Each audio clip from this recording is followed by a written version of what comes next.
সম্মানিত ভিউয়ার্স, আমাদের কৃষি বাড়ির নিয়মিত কৃষিকাজের আরও একটি ভিডিওতে স্বাগতম জানাচ্ছি।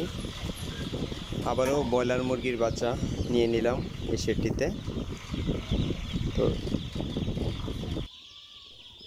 এখন কিন্তু ব্রয়লার মুরগির বাচ্চার রেট অনেকটা কমে গিয়েছে। তো সেই সুযোগেই আমি ব্রয়লার মুরগির বাচ্চাগুলো নিয়ে নিলাম।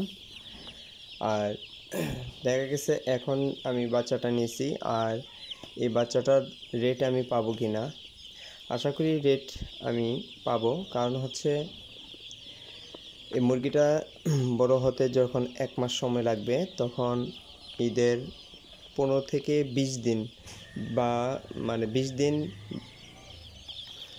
দেরি হবে ঈদের দিন থেকে। তো ঈদের দিন থেকে 20 দিন পর আশা করি মুরগির রেটটি একটু ভালো উঠবে। কারণ হচ্ছে কুরবানির সময় তো সবার ঘরেই মাংস থাকে। তো ওই সময় একটু ব্রয়লার মুরগির চাহিদা একটু কম থাকে।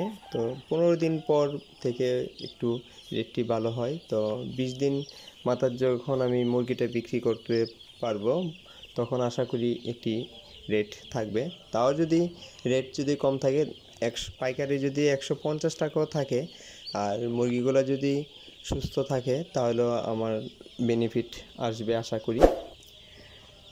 তো যারা ব্রয়লার মুরগি এখনও সেটি নেননি, তারা ব্রয়লার মুরগি নিতে পারেন। কারণ হচ্ছে এখন যদি ব্রয়লার মুরগি নেন, তাহলে আপনার ঈদের 15 থেকে 20 দিন পর বিক্রি করবেন। বিক্রি করলে আশা করি রেট পাবেন। এবং আরেকটি কথা, যে 150 টাকা যদি আপনি পাইকারি বিক্রি করেন, তাহলেও লাভবান হবেন। তো ওই সিস্টেমেই, কারণ হচ্ছে মুরগির বাচ্চাটার দাম কম আছে। যেমন আমি মুরগির বাচ্চাটা নিয়েছি 34 টাকা। তো 1 টাকা গাড়ি ভাড়াও পড়বে, 35 টাকা পড়বে মুরগির বাচ্চাটা। তো 35 টাকা মুরগির বাচ্চা, কিন্তু এই বাচ্চাই কিন্তু কিছুদিন আগে বিক্রি হয়েছিল আপনার 80 থেকে 95 টাকা বা 90 টাকা, এরকম রেটে মুরগির বাচ্চাটা বিক্রি হয়েছিল গত ঈদের সময়, রোজার ঈদের সময়।